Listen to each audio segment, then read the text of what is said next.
What is going on, combat sports fans? This is Fight News Now, the UFC 161 edition. I am John Ramdeen alongside Robin Black and UFC veteran, the Inferno, Jeff Jocelyn. And gents, the UFC going to Winnipeg for the very first time. It is the 5th Canadian city the world's biggest promotion, mixed martial arts promotion, will go to. And of course, a great main event as former UFC light heavyweight champion Sugar Rashad Evans takes on, I think, the fan favorite in Dan Henderson, a guy that has really done everything thus far in mixed martial arts except win a major UFC title, and I'm sure that's what he wants to do. He would love to get a crack at Jon Jones and Alexander Gustafsson. Some breaking news: apparently that fight will take place right here in Toronto, so I'm sure Dan Henderson would love to get a big victory here over Rashad Evans. What do you guys think about this main event? It's a great one. I mean, it's a marquee matchup between one of the real original great guys at 205, great American wrestler boxers at 205, and the UFC 2.0 great American wrestle boxer at 205 and Rashad Evans. Right now, Evans has had, a bit of a rocky road. He needs this fight. It's a turning point in his career. And Henderson, man, he's a rock. He's consistent. It's going to be a great fight. It's really Henderson. If he can take control early in this fight, it's going to be a long night for Rashad. I think it's going to be a close one. I think both these guys have tremendous skill, and Rashad has really picked up and built his experience over the last few fights. And Dan Henderson has that one-punch power, and I think it's going to be close. I can't wait to see it. Dan Henderson, a fighter everybody loves, and right now our own John Pollock is standing by with the former Pride 2-division champion. We are here getting set for UFC 161 coming up Saturday night at 10 p.m. Eastern, main event, 3-round bout between Rashad Evans and this man, Dan Henderson. And Dan, how are you enjoying Winnipeg, where Krzysztof Soszyński, he's a big deal up here? Yeah, this is where he's from, so it's good to come up here and fight in Canada. It's my first time fighting up in Canada, and been to Winnipeg a couple times before and wrestled up here. So it's not the first time I've competed up here, but hopefully I can give the fans a good show. I know that you've talked about it many times coming off the Lyoto-Machida fight. It was a fight that, it was, certainly frustrating, we could tell from you at the post-fight press conference. After that fight, how quickly did you just want to get back into things? I mean, were there any lingering effects from that fight? No, I felt good. Thumb was a little bit sore, but that was about it. And really nothing happened in the fight to really damage me or injure me at all. I had a rough training camp for that one and got right back in the gym and just kept my conditioning going and always want to kind of be a little more active. Last year I had a little too much time off and I think that showed a little bit too in my last fight. So I feel great getting back in there so quick.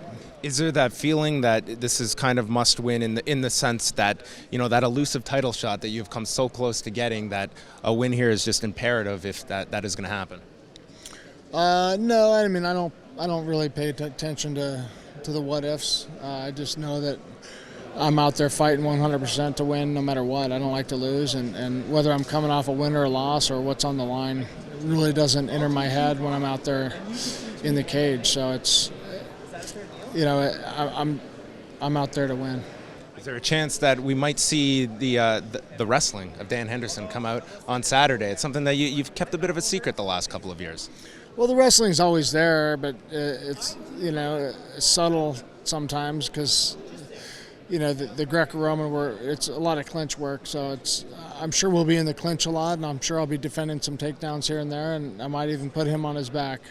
So I'm pretty sure, both of us being good wrestlers, that we'll probably see some wrestling out there this one. Do you expect that Rashad will want to stand and trade with you? I think he will for a little while until I hit him. Will that be obviously a bit of a mistake for him? Well, he's dangerous and tough on his feet and he's quick, so I don't know if it's a mistake, but I don't know if it would be his best game plan either. All right. Well, we are looking forward to it coming up this Saturday night. Main event, Dan Henderson, Rashad Evans, UFC 161 coming up at 10 p.m. Eastern. And gentlemen, Dan Henderson, there's no surprises when you see this guy fight. He either knocks you out or he takes you to a decision. And is that a good thing right now? Really no element of surprise for Dan Henderson. He's a guy that hunts down his opponents, looking for that big right hand. And if that doesn't work, well, he tries to go for it the entire fight. And sometimes when you're that predictable, your opponent can figure you out.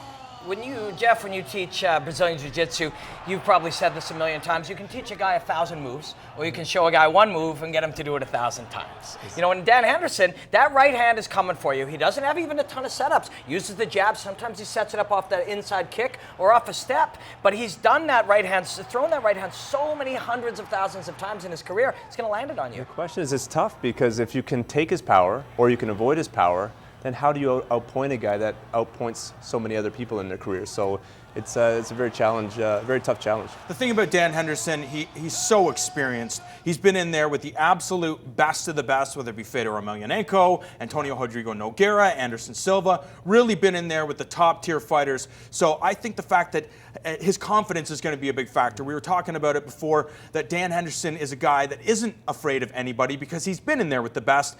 And when that happens, you can play your game. Yeah, extreme autopilot just kicks in for him. He doesn't think a thought, I'm sure, when he gets out there. It's just automatic pilot, and I really like the way that he chains his punches to his takedowns, and it can really surprise an opponent. Yeah, and you know, that one note we always, as media, keep hitting is his big right hand, but really there's a ton of aspects to him. His mental strength, his incredible jaw, he's physically strong, he's fearless, he's committed, he's experienced. I mean, all of these intangibles make him a great fighter. Right now, John Pollock is standing by with Dan Henderson's opponent on Saturday night, Rashad Evans.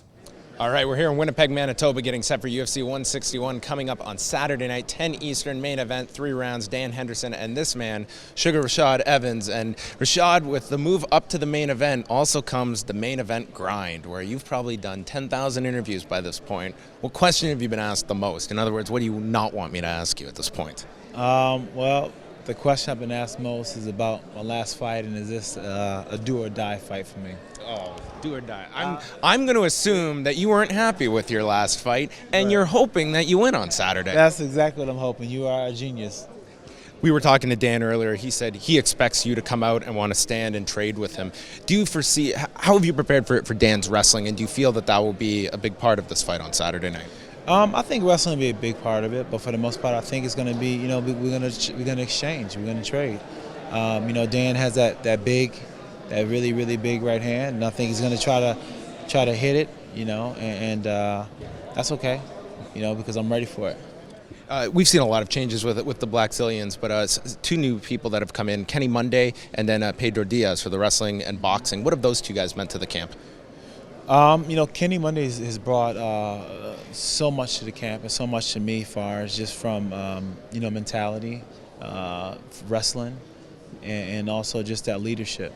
You know, and Pedro Diaz is one of the best coaches I've ever had a chance to train with, just because he's so thorough. He's so his mindset when it comes to training is not like any other coach, and he makes sure that you are absolutely prepared. He makes sure that the training is 10 times higher than the fight could ever be. So when you train with Pedro Diaz, it's quite the experience.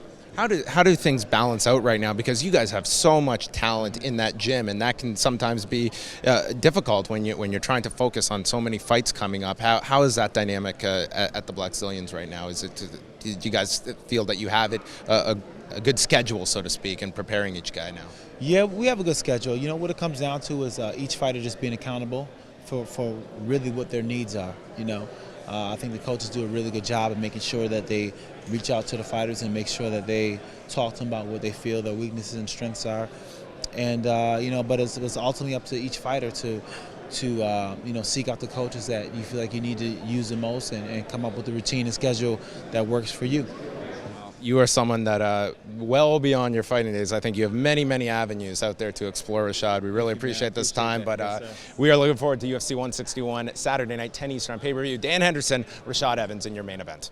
What I like about Rashad Evans is he's an evolved fighter. You saw him on the 2nd season of The Ultimate Fighter, and he was a one-dimensional wrestler. Didn't really have a lot of martial arts background, but over the years, we're starting to see, well, we have seen him evolve. Great stand-up game, some good scrambles on the ground, really starting to understand what mixed martial arts, the full gamut, is all about. And I think that's one of his biggest attributes. Yes, he knows what it takes to be a champion. He won the 205-pound title from Forrest Griffin, so he knows how to become the best fighter fighter in the division, but I think it's his intelligence and his willingness to evolve that has allowed Rashad to remain in that top 10 spot. When Jeff was mentioning Dan Henderson, he talked about using his strikes for the takedown. I think no one does that better than Rashad Evans. He comes in striking and then immediately goes to that takedown. He'll throw a left hook to the right to the body, kick the legs out when he needs to, control you from anywhere. He really uses a low stance with a deep right hand and chains it together with that single or that double, and he does it beautifully. And when I saw him fight Jon Jones, I thought he was going to be outsized and not going to be able to land his striking. And then you see him land punches, and you can really see the evolution of his game. So combine that again, like Robin was saying, with his fantastic wrestling and experience, he's going to be a very tough opponent. And do you expect Rashad to implement that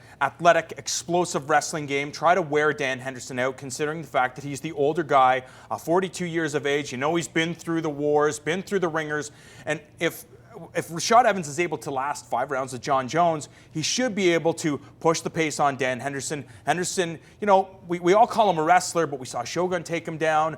We've seen Jake Shields take him down. And for Rashad being a bigger, more explosive guy, don't you think that's the safe game plan for Rashad, opposed to trying to stand in there with a guy that can definitely put you to sleep with his hands? I think so, because being on the bottom in MMA sucks. Even if you have good jiu-jitsu, good defense, it's not fun. So if Rashad can take the top position, I think he can, like you said, wear out Dan Henderson and take the victory. When we come back to Fight News Now, we're talking about the heavyweight tilt between Stipe Miocic and the hard-hitting Roy Nelson, so don't go anywhere. Roy Big Country Nelson.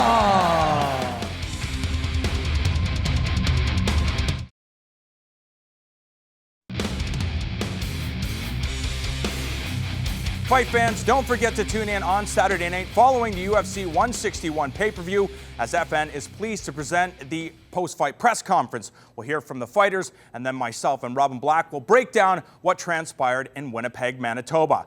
2 men on the card, Roy Nelson and Stipe Miocic, will throw down on Saturday night. Right now, we send you to Winnipeg to hear from these 2 heavyweights. All right, we are getting set for UFC 161 Saturday night, and here joining us, the smartest guy on earth, Roy Nelson, who will be stepping into the cage against Stipe Miocic. Were you able to get any of those shirts across the border, Roy? Because I understand they're doing phenomenal business. They actually are, but if you're Canadian, you can just go to roynelson.com and just order it. There you go. RoyNelson.com, everyone. That's the fastest plug we've ever gotten into an interview. You're coming off a great victory over Czech Congo. What was did you just want to get back into the cage very quickly? Was there something how did this whole thing arise that got you onto this card? You know what? The UFC just called me up and or called my management up and said, hey, you want to fight UFC 161? They needed a little star power, and then all of a sudden put me on the card. Sells out. We need star power. We got to knock on Roy Nelson's door. You got to. Tell us just a bit about getting ready for a guy like Stipe Miocic. We haven't seen him since September. What are some of the keys that have stood out for you here in this kind of abbreviated preparation for Stipe? I'm just looking at his key elements that he wins by. The takedown and basically knocking people out. So basically just being aware of his takedowns and his right hand. Have you been working with King Mo over the last couple of weeks? I've been working with Mo ever since he's moved to Vegas. So Mo's been in my corner. I'll be in his corner right after this fight. Have you seen any of his wrestling matches yet down at Ohio Valley Wrestling? I know he's been down in Louisville for a bit. No, I actually watched one of them, and it's actually pretty funny. Like some of the stuff it's very entertaining. You were talking a while ago about maybe going into the Royal Rumble. Was wrestling something that you were actually considering? Yeah, no, I would love professional wrestling. That's the thing is it's definitely. I know how to do the entertainment side, especially in the MMA, and I just know how hard wrestling is. It's just trying to find the time to actually get the training in while doing MMA. So it's kind of it's really tough. Who do you think has a bigger upside in wrestling, King Mo or Quinton Jackson? You know what? Are you biased? No, I'm gonna probably say probably Mo, just because he actually has that hardcore wrestling background, kind of like Kurt Angle. Yeah. So I think it's definitely that. I think they both have that mystique, and then plus Mo still fights. Mm-hmm. So I think that adds a whole, because Quentin's kind of taking some time off, and I think he's trying to find that new love for back to MMA. And I think the one difference between Mo and him is Mo actually still loves MMA. Is it something that you're not ruling out when you're done your fighting career? That maybe it's something you would look at? I would love to do professional wrestling with fighting. I mean. It's totally two separate businesses, two different contracts, two different, it's different. It's like me playing baseball. It's called playing two sports. Well, we are looking forward to seeing you Saturday night. It is going to be Roy Nelson, Stipe Miocic, UFC 161, 10 p.m. Eastern on pay-per-view. Now, guys, we talk about confidence. There's probably no fighter with bigger confidence than Roy Nelson. He feels that he's saved the show, of course, with the loss of Shogun and Little Nogueira and Henan Brow and Eddie Wineland. And I have to agree with him. This is a guy that people want to see fight, whether it's the type of thing where it's don't judge a book by its cover. He's not built like the other guys. He doesn't fight like the other guys. He doesn't, his hair on his face, he doesn't look like any other fighter out there. Really has separated himself. And what do casual fans love? They love knockout artists, and Roy Nelson delivers like very few others. For sure. You said nobody's got bigger confidence. Nobody's got a bigger belly, And that's interesting to people. He doesn't look like a fighter, but you can see this mean overhand right. Overhand right is the conversation of the day between him and Dan Henderson. But people do love him. As soon as we mentioned his name, some of our cameraman, Derek here, was just saying, the man. People like this guy. If he can get another big knockout win, man, you can't ignore him. Very close to the top of the division. It kind of makes the average guy think that if he can get just a few rounds in and a couple weeks of training, they can get out there and kick some butt. But he's got a ton of skill, and conditioning can be deceiving. He's in great shape. The body weight doesn't really matter. On Saturday night, Roy Nelson going to be taking on Stipe Miocic, and John Pollock is standing by with his opponent right now. All right, we are here with UFC heavyweight Stipe Miocic, which this was a big bone of contention on the Countdown show, Stipe. The pronunciation of your name, it seems like people have really locked onto this. Is like, what is the official pronunciation of the name? Whatever you want to call it, man. Honestly, I don't even care anymore. I'm not even going to say it anymore. Whatever you want. I've been called worse. I think Stipe Miocic. Is that? Yeah, Miocic, good. There you go. We're good. I was amazed at the Countdown that they focused on this. It's awesome, right? It's a line phenomenon. It's crazy. How have you enjoyed Canada thus far up here in Winnipeg? Actually, great. Weather's awesome. I like the Jets. I like to. I always wanted to get a shirt, the Winnipeg Jets, and then also they came back, and I'm like, oh my God, I'm going to Winnipeg. So I'm gonna go buy a hoodie and a shirt from here in a little bit. This was a fight that a few changes here after Roy Nelson stepped in. Tell us a bit about just the opponent change, and suddenly Roy Nelson here, a huge name for you to be taking on Saturday night at the MTS Center. Yeah, I was getting ready to fight Sal, and then they called and said, hey, would you fight Roy Nelson? Because everything's falling apart, because a couple guys got hurt and stuff. And I said, yeah, 100%. I wouldn't take the fight if I wasn't ready for it. So, I was glad to take the fight and step in. We haven't seen you since September. I mean, is that a longer gap than you were anticipating being off for, coming off of the Fuel card last year? No, I just had a few things to take care of. I was, injuries and stuff like that. I had to heal up a little bit and all that good stuff. So, and I think the way the card shifted out, it just didn't, work out in my favor. So. In that fight, I mean, you were in the main event of that card, a lot of focus upon yourself. How have you kind of acclimated yourself to a lot of this, a lot of the media, a lot of the attention as one of the rising heavyweights? I'm not good at this stuff. I'm not going to lie with the media stuff. Are you starting to enjoy it anymore? I enjoy every minute of it, but, sometimes, I get nervous and I start stuttering and I start, it's funny. I think you're doing a great job. Thank you, man. I appreciate it a lot, No, but getting used to it, So it's fun, though. I wouldn't change it. It's a good time. Tell us about, coming off the loss to Stefan Struve. I thought you won the opening round, but when you've gone back and looked at that fight, I mean, was that something that, coming off a loss, how you addressed that, and how have you addressed that in camp? Yeah, I mean, just didn't go my way that day, He was a better man. What can he do, Everything was going right and kind of just slipped out of my fingers. When you look at Roy Nelson, I mean, he is someone, the overhand right has been discussed over and over, and he's on quite a streak right now with 3 fights in a row. I mean, what are some of the keys you look at with Roy Nelson that you hope to exploit on Saturday? Staying faster than him, just kind of push the pace on him a little bit, make sure he doesn't throw that right hand, be first, be fast, so. Well, we're looking forward to it Saturday night. Stipe Miocic taking on Roy Nelson at UFC 161. Kicks off at 10 p.m. Eastern. A great interview, Stipe. Thank you very much. This is a matchup for the casual fans out there. I have a feeling there is going to be knockout of the night. Most of the time that Roy Nelson's involved in a fight, there is going to be a knockout of the night, unless he's facing the absolute monsters of the division. For Stipe Miocic, he definitely has to fight the intelligent fight. Has a great base, wrestling, boxing, as well as his ground game. But Roy Nelson's a guy that we haven't seen his ground. For Stipe Miocic, what is his best strategy to emerge victorious here? I have a feeling that he could put up a really good fight. And I think if he can land some big strikes and nice clean shots down the pipe, avoid that big overhand right that Nelson likes to throw, potentially get a Nelson on his back. There's a lot of options that he can use to take the fight into an advantageous position for himself. Yeah, the thing is with Nelson, if you're training for that overhand right, we've seen him do it before. He did it against Meathead. He switches to that right uppercut and he can knock you out with that out as well. You know, he's a really tough guy to train for. He's a really tough guy you underestimate the reach of that punch as well, but Miocic is super explosive. It would be interesting to see him get a takedown. We haven't seen Roy Nelson on his back for a while. You know, you got a big, round character. Put him on his back. Let's see what he can do there. When you know that a guy like Roy Nelson or Dan Henderson, that's what they're looking for. They're looking to end your night with their biggest weapon. Why stand there? Why try to get into a firefight when you know that for Miocic, he's got that wrestling background, the D1 background in wrestling, possibly the best in all of MMA.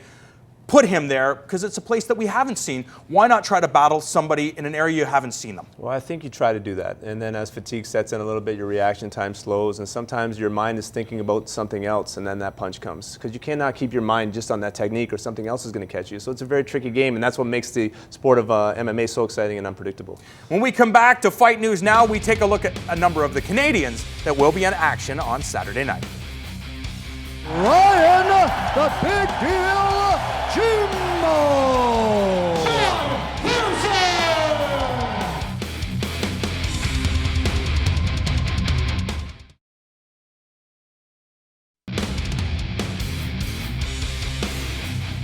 On Saturday night, one of Canada's best 205-pound fighters, Ryan Jimmo, will be in action. We send you now to Winnipeg to hear from the former MFC veteran. This opponent, Igor, he's pretty tough. It's a tough fight for you. How do you see your style matching up against his? I think I'm a bigger, stronger human being. And if he wants to brawl, then I'm going to pick him apart on the feet. And if he wants to try to wrestle, if you watch my last fight, it looks like he's got no wrestling, but I literally didn't have a leg to stand on. So, and if it looks like I gassed out, then let him try to gas me out. Let him try to wrestle with me. Let him try to strike with me. Whatever he wants to do, I will beat him. So you're well prepared for this fight going into this? Yeah, very well prepared. Very well prepared. Can you just tell us, recently down at the Black Zillions, Kenny Monday's come in, Pedro Diaz. What have those additions been like, and just working with those two individuals? It's really given the team a sense of balance. Before they were dominated with one or two coaches, and having a little bit of a disparity amongst the coaches so that they can all work together. So one guy can't hold too much of a scepter for power. It really helped make everyone work together better.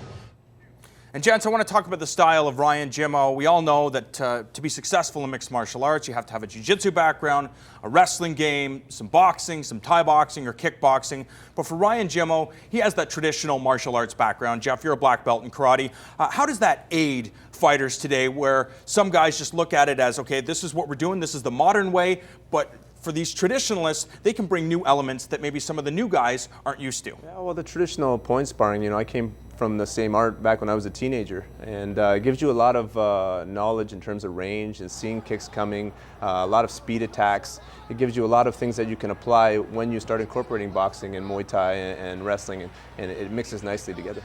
And timing as well.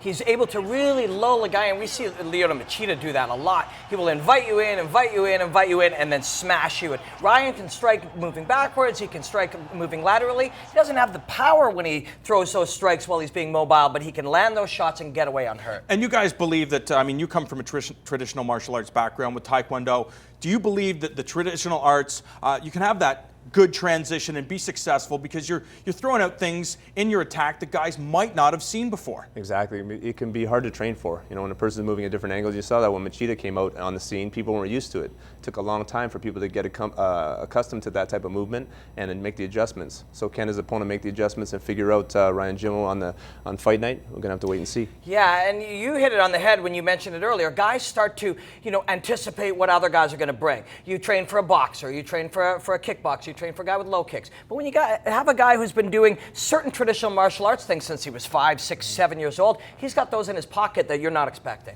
Ryan Jimmo, for years, he was recognized as one of the best 205-pound fighters competing in Western Canada. Wasn't satisfied with just staying there, decided he wanted to branch out, made the move down to Florida to work with the Black Zillions. Vitor Belfort was there, Rashad Evans is there. So I think it just shows you that this guy is really taking his career seriously, but he is in tough. Igor Pekrajic is an absolute finisher. 21 stoppages in 25 victories. Do you think he'll be too aggressive in this fight, considering the type of opponent he has in Ryan Jimmo, a guy that can play the safe game and can pick you apart from distance? Well, I think that's sort of the secret to it. Pekrajic comes forward, take a look here. Rights and lefts, 1-2s, tucks his chin, and comes forward. That actually suits Jimmo's game quite well. Jimmo stays off the line, moves like an asterisk instead of a plus, sideways, diagonally, and gets off the line and makes him pay for that. If Pekrajic keeps coming forward and Jimmo can make him miss and land, that'll suit him well. But one shot from a big guy like Pekrajic can really hurt you. And you have to earn your opponent's respect. When you have an opponent that's very aggressive and comes forward, you got to hit him with some power. So if Jimmo can hit fast with power, it's going to be a great night for him. But if he hits without power, he's going to create no fear on his opponent, and maybe he might get caught with a powerful strike from the aggressive opponent. Another Canadian competing on Saturday night is Toronto's Shawn Pearson, and we'll hear from the welterweight right now.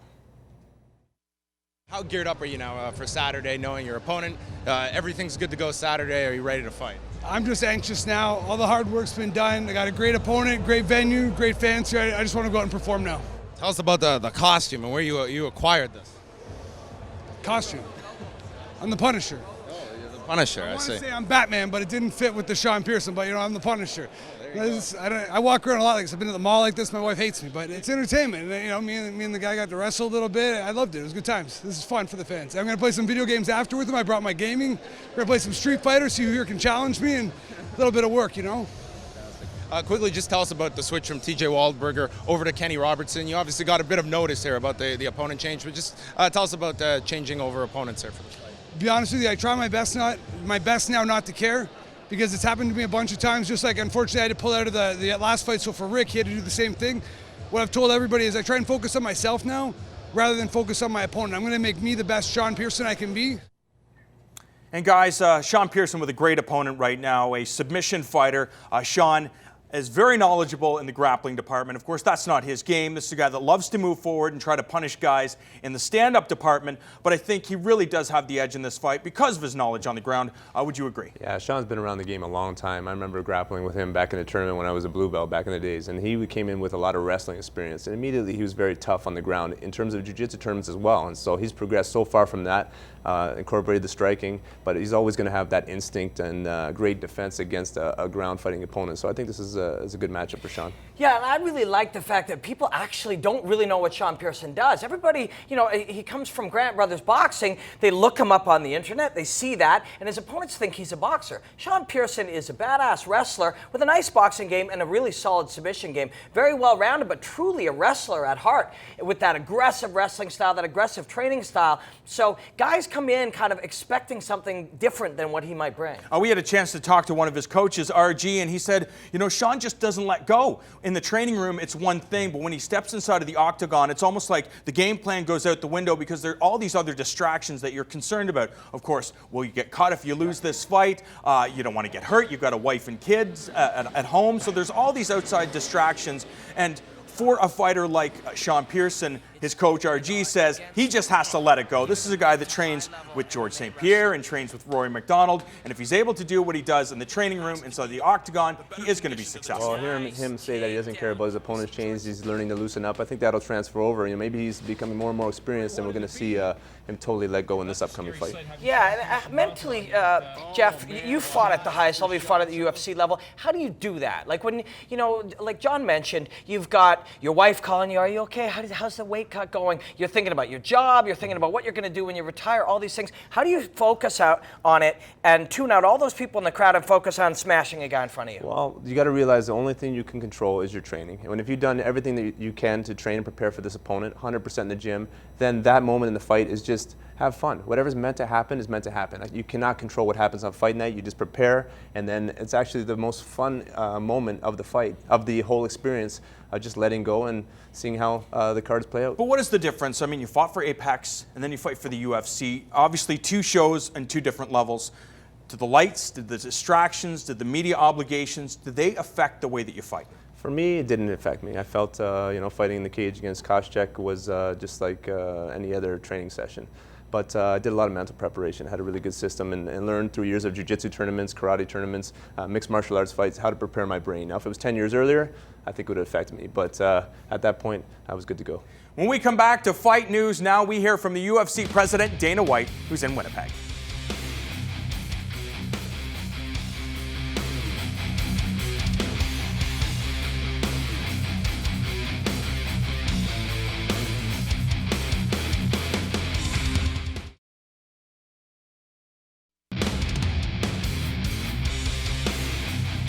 Fight Network is the home of the UFC 161 weigh-ins. It goes down live right here on FN on Friday at 5 p.m. Myself and Robin Black break down what transpires in Winnipeg. But right now, we send you back to the MTS Center with UFC President Dana White. Well, if you look at last year was the worst year we've ever had out of 13 years. And, you know, these things are going to happen. Unfortunately, you know, a couple of them happened in Canada here, so... But here's the thing. The one thing that I'm focused on, we've never been to Winnipeg ever. So a lot of people from this area, it's sold out. We broke the record here. None of these people have seen it live. And if you've never seen it live, it's great on TV. It is the most exciting live sporting event you will ever see. I know I'm a little biased when I say that, but I promise you, the people in this town who bought tickets are going to have a blast on Saturday night. If you go to the airport in Winnipeg the night before one of your fights in Toronto, Montreal, or Calgary, it's full. Winnipeggers travel to see your fights all the time. This is a city that really prides itself as being a big UFC place. Can you tell that already? Obviously, your ticket sales go a long way to tell that, but is there more about this city that attracts you than just being able to sell tickets fast? Well, you know, when you put tickets on sale in a place, you never know how tickets are going to sell. Obviously, you hope when you're going to a new place and people haven't been, you're going to do well, and we did. So you really do tell by ticket sales. A place like this, when you come in, you sell out. Not only sell out, but break the record. And we're actually figuring out how to release some more tickets for people too. One of the things that we do is, you know, there's always bumps on the road. There's, you know, guys get injured. It happens. We put the Roy Nelson fight on as soon as Barral went out. You know, then the other injury happened so close we couldn't fix it. Chael wanted to fight Shogun, but he can't fight it on that short of notice. You know, the guy was going to do it with Jon Jones. We can't keep asking Chael to do that, especially with 2 losses and the guy wants to continue to fight. You know, but the one thing that the UFC always does is we deliver. Every time we come in, these fighters will put on a show and people will leave happy. In the 13 years, I can count on one hand how many shows have sucked, you know? So we will deliver here Saturday night. Did the building size scare you or encourage you? Does what scare me? Did the building size scare you or encourage you? It encourages me, you know? I love it. Yeah, that doesn't scare me. Dana, with the recent changes to the criminal code up here in Canada, now MMA, there's no kind of, it's clear now that it is legalized right across the country. Is that going to open up a lot more markets now for you? Does that change any plans when it comes? It definitely does, you know. Yeah, I mean, absolutely. We want to take this thing everywhere, and now we can. Now we literally can. Does that impact? I know in Vancouver there was the whole insurance issue. Does that kind of clear this up? Is that going to change with this now? Now there's no the criminal code. There's no gray area now. Does that affect things in Vancouver? It should. Yeah, it should work. Can you see from your sales whether you've drawn people from far and wide to this event? It's isolated in some respects. Have you been able to bring people in from as far away as you would normally? It doesn't matter where we go, in what country or what city we're in. The UFC is one of those events that people travel to, and people coming in from all over. So it's not like if you had a concert here in Winnipeg, you know, a lot of people from Winnipeg would, maybe a couple people from here and there. People are coming in from all over the world for this fight. When it comes to Jon Jones' next opponent, do you kind of have an opponent in mind, or is this main event on Saturday, could that make changes in terms of who Jones fights next at 205? Jones going to fight Gustafsson in September. In Toronto. Yep. When Winnipeg sells out this fast, does it encourage you to come back, or is that something that can't be done for a while? How soon? What was the question? Like when Winnipeg sells out this fast, does it make you want to come back? how quickly you have to go to other places in Canada, I guess, first. Yeah, before you can come back here. Yeah, definitely a great market and one we will come back to. But how soon? We haven't even left yet. How can I say when we'll be back? Are you guys contemplating Cowboys Stadium for October? No.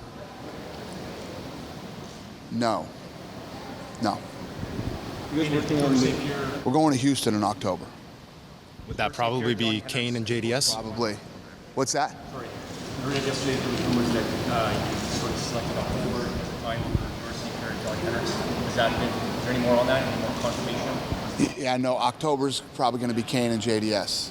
Huge news for the UFC's light heavyweight division as they have announced a title fight between one of the best of all time, Jon Jones, taking on the very tough Swede Alexander Gustafsson. And is this a matchup you think they should have made right now, considering that Alexander Gustafsson, yes, he is very talented, but it looks like he could be at the back of the heap, considering what happens if Dan Henderson comes out and absolutely obliterates Rashad Evans on Saturday night. Are they kind of counting their chickens before they hatch? Well, I think Jon Jones wants to stay busy. When you've got a great athlete like this, people want to see him fight. And this kid is young. He's got that range. Maybe he's not quite as tall and has quite as much reach as Jon Jones, but he's closer than anybody else he's fought. And if he approaches this with a real solid fundamentals type of approach, I remember talking to Mark Hominick, and he was looking at how he would fight Uriah Faber when they were both in the WEC. He said, when you got a guy who's this creative and this explosive, you go to strong, smart, simple fundamentals. If Gustafsson goes to his strong boxing and great takedown defense and just plays a meat and potatoes game, maybe he's got a shot.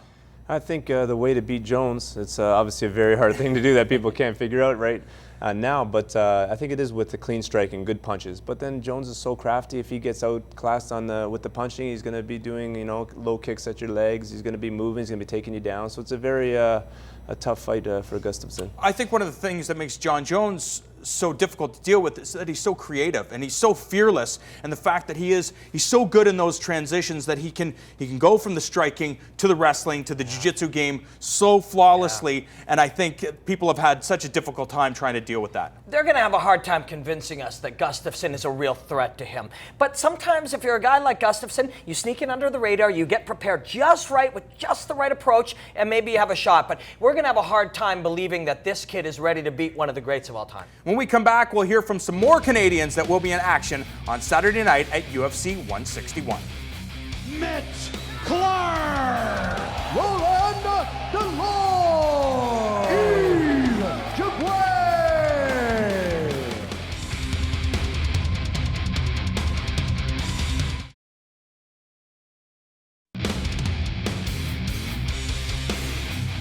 Canadian bantamweight Roland Delorme is hoping to remain undefeated in 4. We send you back to Winnipeg as he is getting set to fight in front of his hometown. There's no secret that his ground game's not that good. He doesn't defend and take down very well. His ground game's not very good. And that's where I'm going to exploit. That's where I'm good at.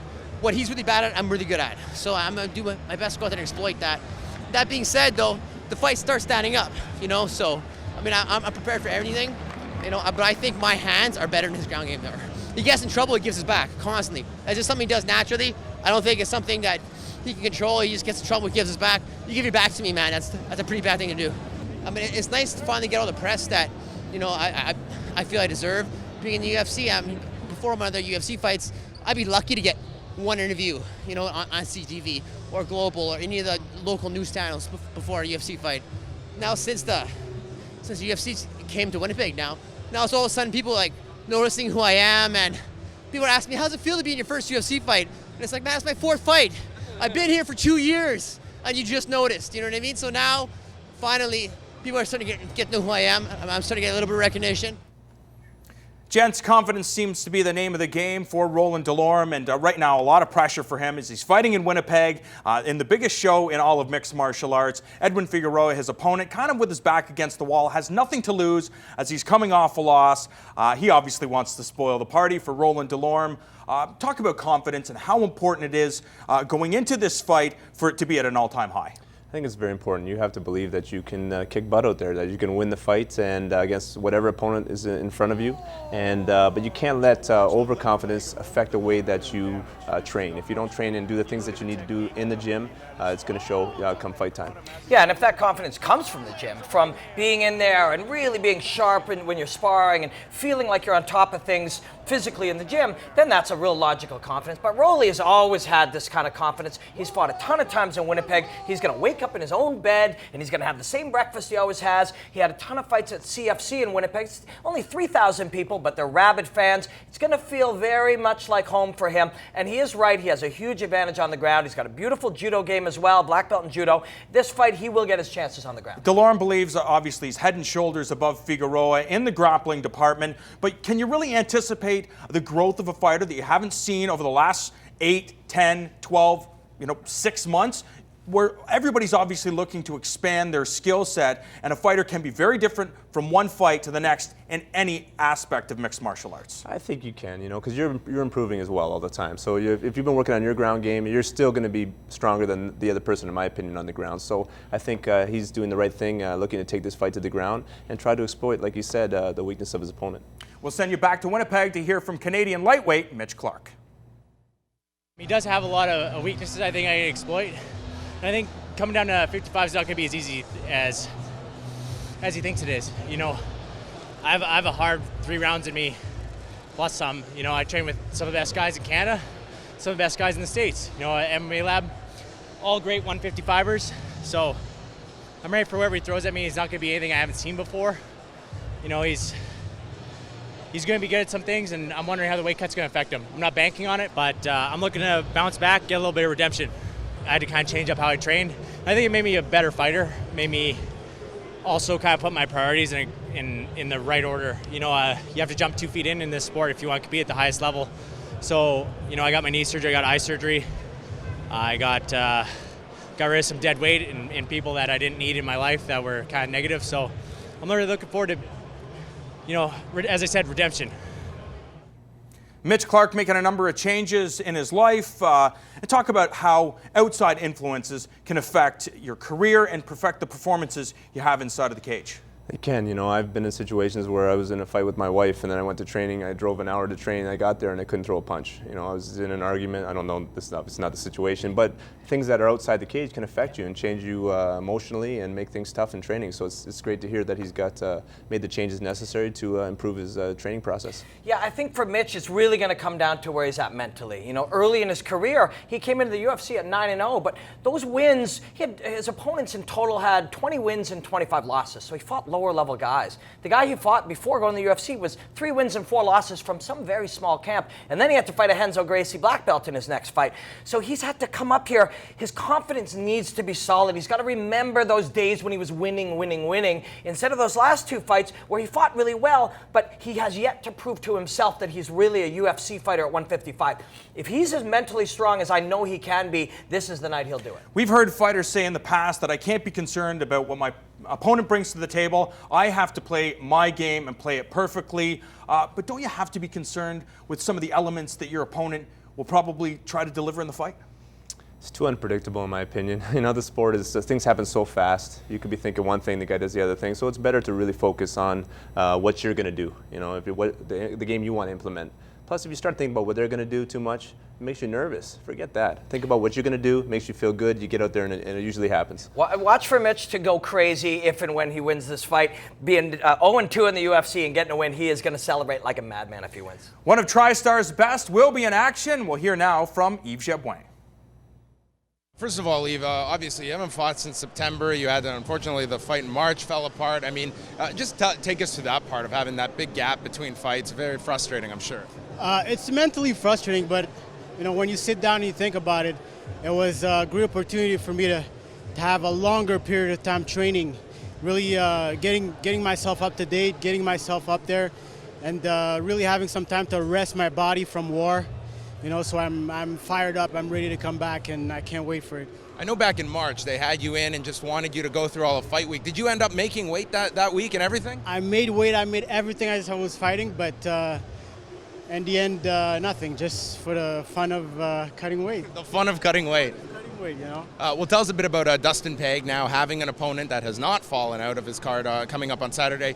Tell us a bit about Dustin and what you've studied. You know, I think it's a great matchup between me and him. We're two bangers, beautiful strikers, so it's going to be a show for the fans. It's going to be a great fight. He's a tough guy. Yves Jabouin, I like where he's at right now in his mixed martial arts career. Really has the Vitor Belfort mentality in the sense that I am a professional fighter. I am here to take whatever fights the UFC gives to me, be prepared, and be prepared to put on a show. If I do that, I'll stick around the organization. And we've seen some of the performances this guy has had, whether it be in the UFC or the WEC. His fight with Mark Hominick, absolutely awesome. If you have those type of fights, the UFC will always want you on their show. Yeah, Yves Jabouin is a super pro, you know? He's very technically sound. He's good at everything. He's exciting to watch. He's just super professional. He gets his, 11 or 12 training sessions in a week. He shows up for every sparring session. He works with Jonathan Chamberg really, really closely on his conditioning. Look at the shape this guy's in. And at 135 pounds, he's a physical specimen. He's the type of fighter, with that mentality, you're the type of fighter that the fans love to see. And really, that's, I think, the ultimate goal of many fighters. And, it's nice to see that type of attitude. And what's great is Yves Jabouin really having some solid training partners to work with at that TriStar facility, whether it be Ivan Menjivar or Firas Zahabi's little brother, Ayman Zahabi, who is an absolute tear and eventually will probably make his way to the Ultimate Fighting Championship. So Yves Jabouin really in a good place right now. What does Dustin Peg have to worry about most? Is it the stand-up game? The thing is, Yves is he's a real veteran. He's still young, but he's a veteran. He's been doing this for a long time. So you really have to worry about a little bit of everything. This is, poised to be maybe a breakout kind of performance for Yves. If you're Dustin Peg, you want to get in there, make it a little bit dirty, make it rough and tumble, put him in places that are a little less predictable, a little bit less, technical, and make it a bit of a scrap. Don't go anywhere. When we come back, we wrap things up here on Fight News Now, the UFC 161 edition.